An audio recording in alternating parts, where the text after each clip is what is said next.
مش هنعرف نروح الهند، فجبت الهند لحد عندنا. هعمل لكم النهارده طبق هندي خطير تحفه، هتاكلوه لاخر فتفوته. برياني الدجاج الهندي، ميكسات كتيره ورهيبه والطعم خطير. طبق غني مبهج، الوان كتير، ممكن تكون مكوناته كتير شويه بس صدقوني في الاخر النتيجه مبهره. قبل ما اقولكم انا عملته ازاي، لو انتوا لسه اول مره تشوفوني، انا اسمي سماح شودي ودي قناه الاخر فتفوته. لو عجبكم الفيديو اعملوا لايك وشير، ويلا بينا نبتدي. اول حاجه هحضر المكونات اللي هتبل بيها الفراخ، ودي التوابل اللي هتبل بيها الفراخ.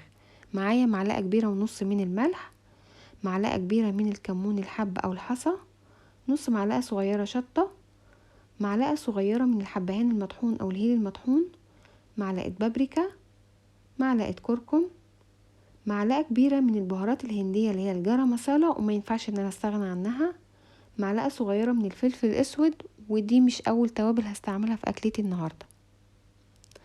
كمان معايا عصير ليمونتين كبار، وعلبه زبادي صغيره، وطبعا الفراخ على حسب عدد افراد اسرتك. اهم حاجه نكون غاسلين الفراخ كويس قوي ونقعينها في محلول النقع، وبعد كده بناخدها ونصفيها ونقطعها لقطع صغيره. هنحضر التتبيله في بوله، هنضيف التوابل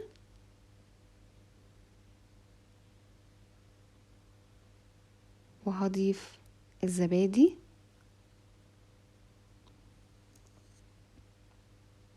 وعصير الليمون،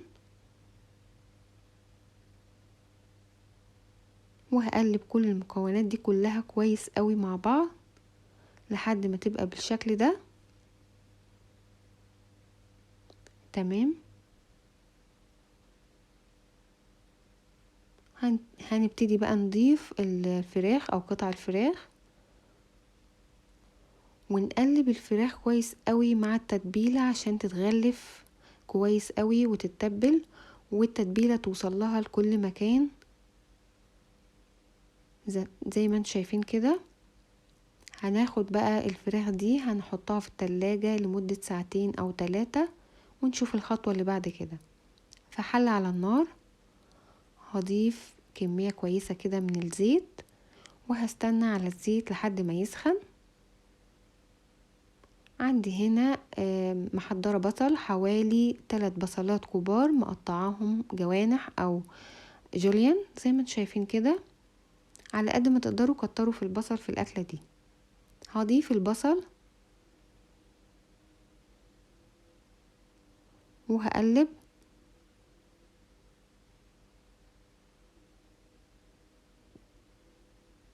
تمام.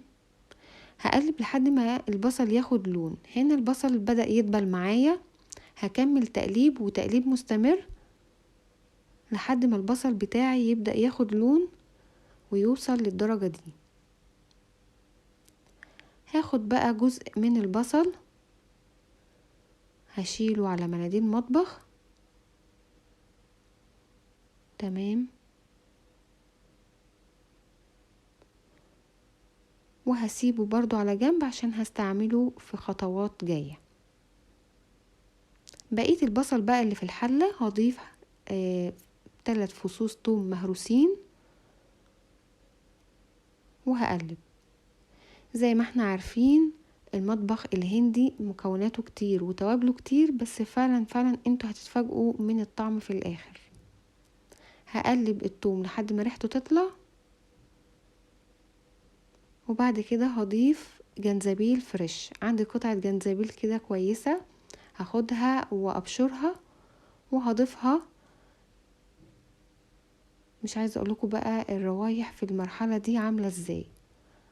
هقلب اول ما ريحة الجنزبيل بقى تطلع، هبتدي بقى ان انا اضيف البهارات الصحيحة اللي هستعملها. عندي البهارات الصحيحة اللي هستعملها معايا حوالي 15 حباية من الحبهان، 15 حباية من القرنفل، 5 ورقات لورا، 3 عود قرفة سيجار، و2 لومي. انا هاخد جزء منها هنا لخلطة البرياني، والباقي هنشوف هنعمل بيه ايه.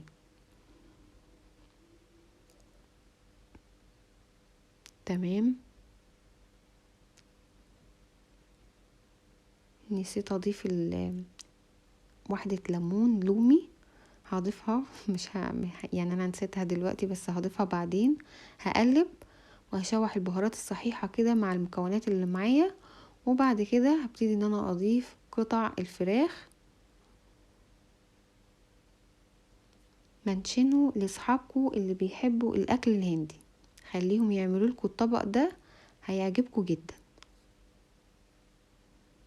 بعد ما اضيف الفراخ هقلب فيها بقى كده يمين في شمال، على كل جنب شوية كده، لمدة 15 دقيقة. انا عايزاها تتشوح كده او تتشمع وتمسك نفسها. تمام زي ما انتم شايفين بالشكل ده، والنار تكون متوسطة.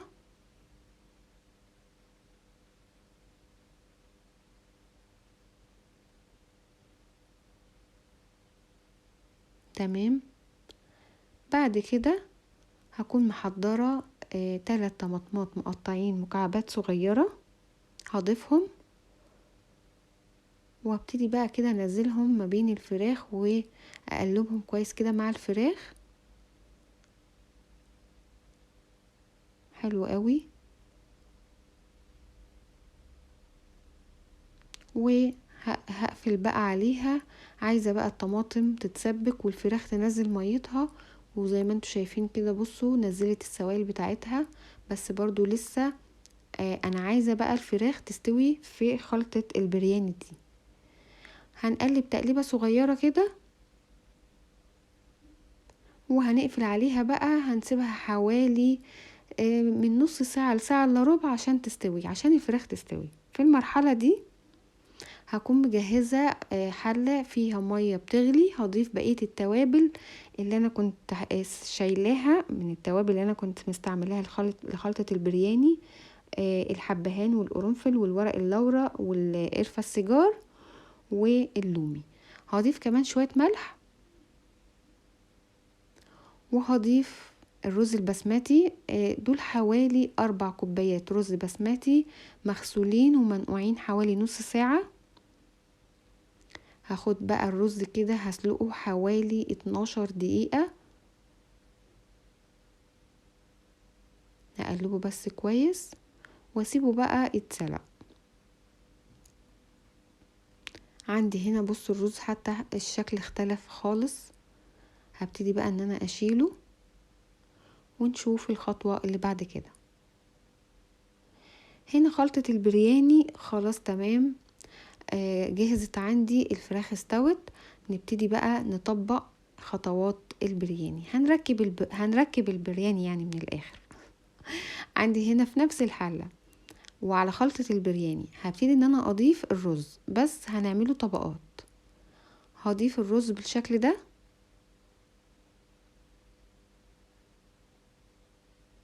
تمام.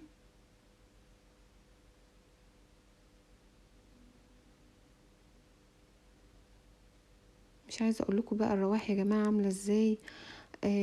الطعم ميكسات رهيبه كتير، احنا مستعملين توابل كتير، ميكسات كتير قوي من التوابل انتوا كمان لسه هنشوف الخطوات الجايه، هنضيف اضافات كمان هتخلي طعم البرياني رهيب. انا ضفت اول طبقه من الرز، هبتدي بقى اضيف البصل اللي احنا كنا شايلينه على جنب من شويه. هبتدي كده اخد منه كده رشات صغيرة عشان لسه هنعمل طبقات تانية. وهكون برضو محضرة معايا كزبرة ونعناع اخضر، برضو هاخد منهم جزء كده وهرشه مع البصل فوق طبقة الرز. تمام. وارجع تاني هضيف الرز، طبقة من الرز. هنفضل نعمل الخطوات دي لحد ما نخلص الرز اللي معانا. كده خلصت الرز، برضو هضيف بصل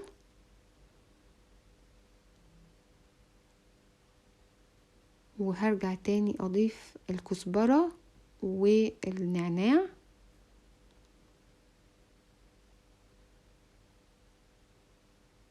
تمام.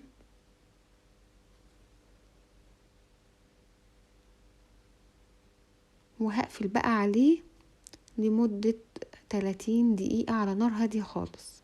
في الوقت ده هكون بحضر سلطة الريتا، معايا زبادي، معايا كزبرة، معايا ملح وعصير ليمون وخيار مبشور. هضيف الزبادي على الخيار وهضيف الكزبرة والنعناع،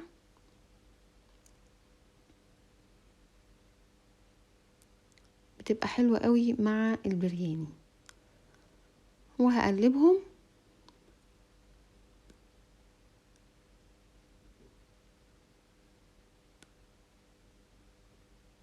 وبتبقى كده عندي جاهزة. بيقدموا سلطة الريتا عشان خاطر البرياني دايما بيبقى حار، فبيقلل شوية من حدة او من حرارة البرياني الحار. انا عندي البرياني يعتبر جاهز، بس لسه في اخر خطوة الريحة.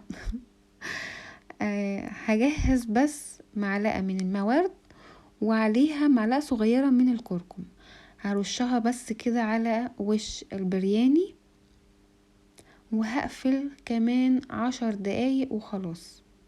الخطوة دي مهمة عشان برضو ندي لون للرز بتاعنا.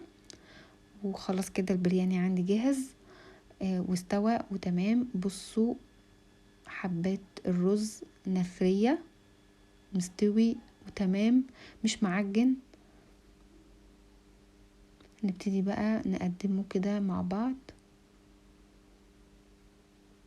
رهيب يا جماعة. منشنوا لاصحابكم اللي بيحبوا الاكل الهندي يعملوا لكم الطبق ده، وكلوا مع بعض واستمتعوا مع بعض بالطعم. حلو قوي، ميكسات كتيرة وأطعمة مختلفة، طبق غير تقليدي. نكسر شوية من القاعدة بتاعتنا الأكل التقليدي بتاعنا. آخر حاجة بضيفها هنا البصل، آخر كمية البصل عندي، وكمان الكزبرة الخضراء والنعناع. بصوا الألوان مبهجة ازاي، أنا حبيته. حلو قوي. آخر إضافة ونجم البرياني، واللي ما ينفعش يتقدم من غيره لأن فعلا طعمه مع البرياني غير خالص، الكاجو. يعني هم حبات بسيطة خالص، بس فعلا بيفرق في طعم البرياني جدا. كده انا قدمت طبق البرياني رهيب. بصوا قد ايه مبهج، قد ايه حلو، قد ايه الالوان كتيرة ومبهجة، وفعلا شكله بيشهي جدا. هبتدي بقى ان انا اغرف لنفسي كده في طبق جانبي عشان ادوق.